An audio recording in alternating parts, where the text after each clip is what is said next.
চাকরিটা আমি পেয়ে গেছি বেলা শুনছো, এখন আর কেউ আটকাতে পারবে না।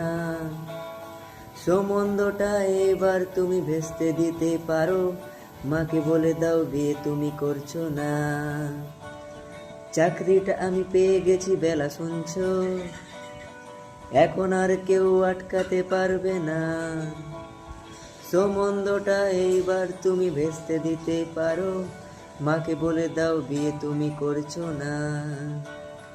চাকরিটা আমি পেয়ে গেছি বেলা সত্যি, আর মাত্র কয়েকটা মাস ব্যাস। স্টার্টিং এই ওরা 1100 দেবে, 3 মাস পরে কনফার্ম। চুপ করে কেন বেলা কিছু বলছো না?